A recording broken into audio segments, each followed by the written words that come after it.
Hey everybody, this is Grace.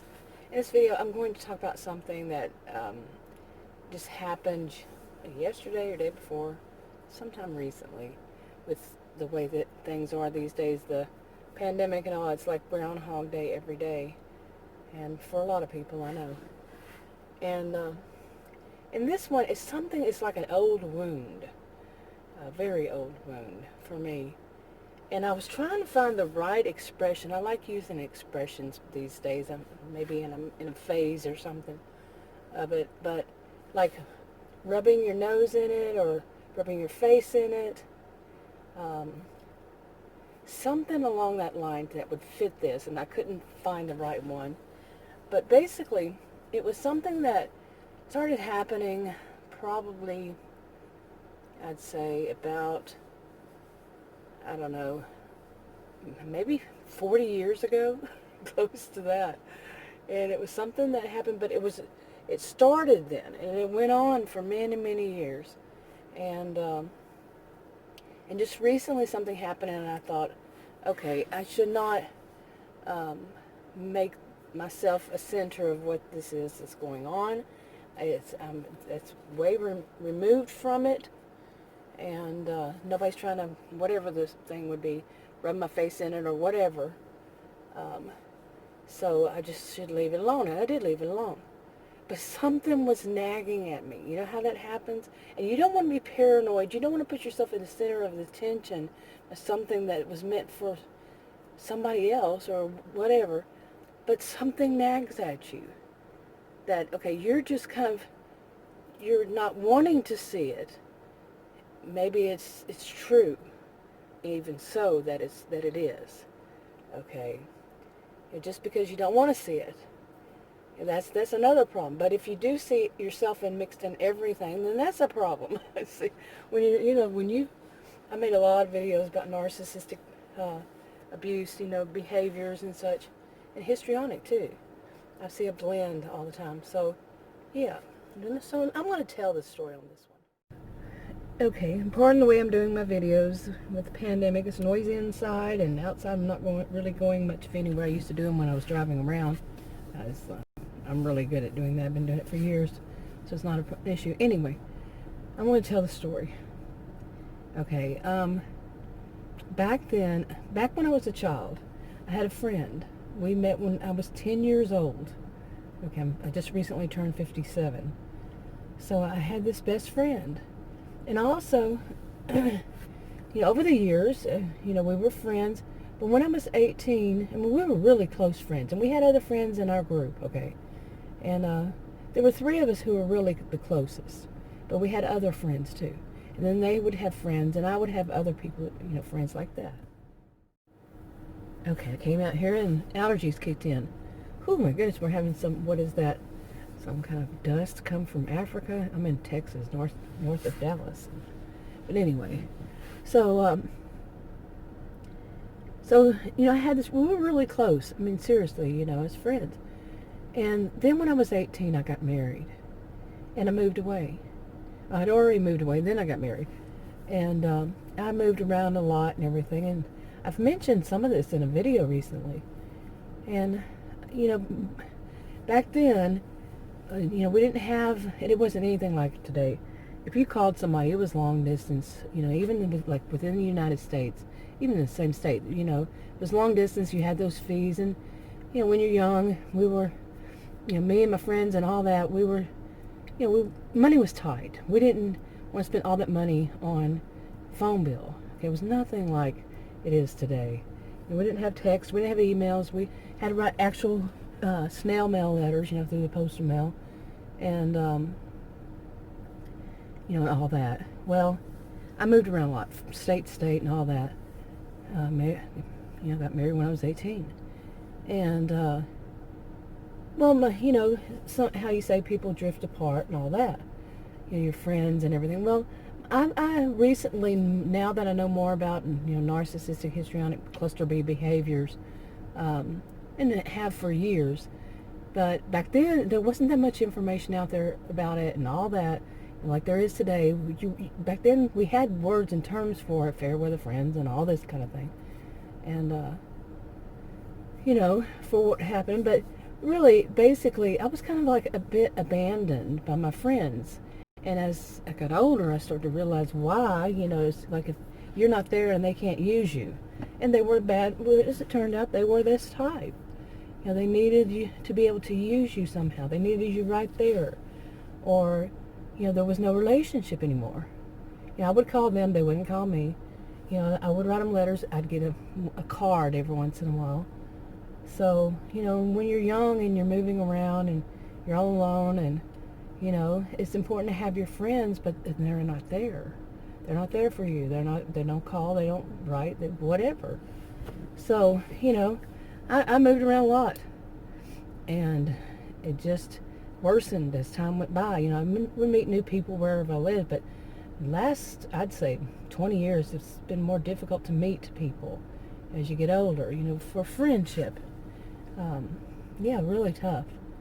Anyway, so back then, okay, when I was in school, this one particular person, another girl, teenager girl, she didn't seem to want to take that friend away.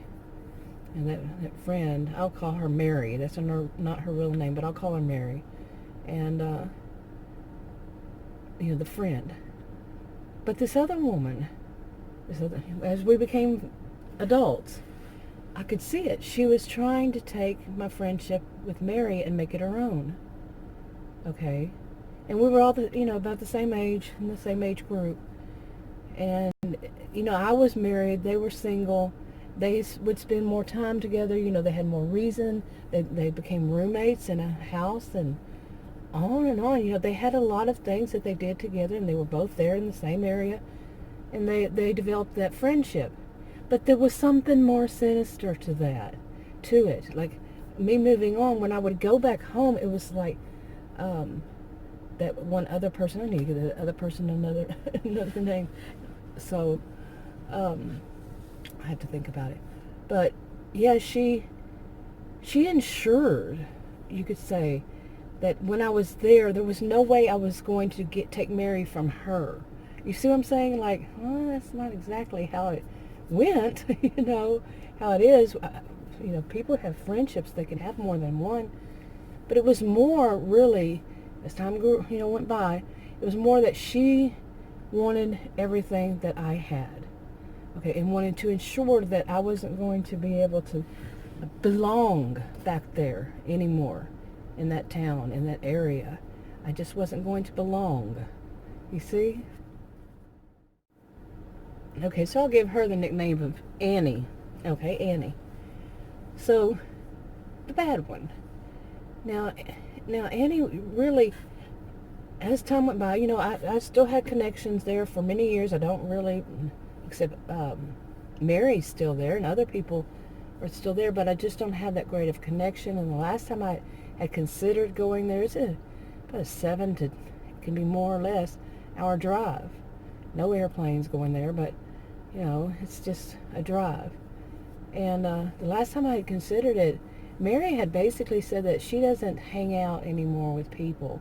She's not like she used to be. She doesn't want to be around people. So it's kind of like she was trying to tell me she doesn't want to be around me. Well, I have known this about Annie. I found out even from Mary over the years that basically Annie was doing what we call the smear campaign behind my back. I would never know, because the things she was saying, how was I going to defend myself with the people she was saying them to? Because she does it behind my back, I would never know what she's saying. You can't invent in your mind that somebody's actually going to go do that, and you're prepared. And the people that they tell, they usually don't tell you either. But Mary actually accidentally let it out. I would say it was probably around, let me think, it was less than 10 years ago. Okay, she kind of let some of it out and let me know that Annie had been doing that for many years, but she had such a close friendship, and Annie was there. They both lived there in that area. So yeah, they had been through so much together. They'd been through their having their children the same age. 2 of them were the same age, and in school together and all that. And they went through all that, all the baseball, football, cheerleading, whatever. They went through those together too. So, and I was an outsider. I was not there. I was seldom ever there. So people do move on. Kind of literally for me. I moved a lot. But there was always that feeling, you still feel something good about, people that you grew up with, especially when the ones that you grew up with, if they're your family or friends, and or, and so, but, it was like more difficult for me to think like people, like Mary could have just cut it off in her mind, when we were younger at some point, that, like our friendship just cut off because I wasn't there, and I admit there's my part, I wasn't there for them when their children, I was there a little bit when Mary's older child, I was staying there for a while. I would move in and out, but not very much. I wouldn't stay very long because Annie would make sure that it was a miserable time for me when I was living there. She would ensure it. Yeah, and I owned property there. I had property. And she just made it a horrible experience. She would start her crap, and, and so many people just did not really know what to think about me. She was doing the smear campaign. But there was such a feeling there because it wasn't a small town, but, people call small towns when they're really like small cities. It, had around 10,000. But people knew one another, and if you didn't know the person, then somebody else knew somebody at least who knew them. You know what I'm saying? It was that kind of thing. It was a very close community, a close town. People were close. And there was so much good about the feeling of it. I'm not trying to be nostalgic, and maybe I am a little bit. But no, there was a good feeling. And, but you would have, there were people like this Annie who were just, they were very possessive over the friendships they had. Okay, and I'm going to put this on a channel, I think. I hope I do. On a channel that, it was basically like, I have this one channel that I mainly did about toxic people, dysfunctional families, narcissistic abuse, and all that. And then I would have some videos that I didn't want on that channel or just didn't like, and I would put them on this channel. Or just talk about stuff like dysfunctional families. Not really, I would do that on that channel too, but in-laws. Well, this isn't an in-law. So, and I want to talk more about these friendship issues too. And anyway, I would put those on this channel. Eventually I started doing more about like in-laws, and then, like that. And like I said, earlier on it was just ones that I wanted to put up and I made mistakes in. Really, really bad ones. But I don't know. It's a mix. But yeah, I'm having issues with this now, at this point in my life. And it makes me think so much of my mother. It really does.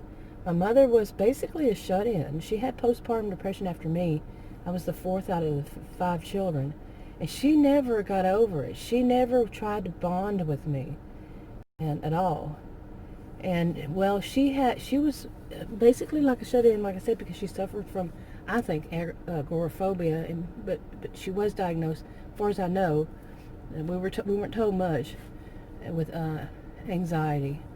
And she had panic attacks. She wouldn't drive on the highway, this kind of thing. She didn't want to leave the home.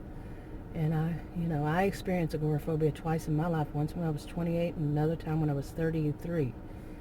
And I'm 57 now. I haven't experienced it all since then. But my mother, she had a friend whose name was Anne, actually. But her friend had a lot of friends, and she lived in another, she didn't live that far away, maybe like an hour drive, but in a different state.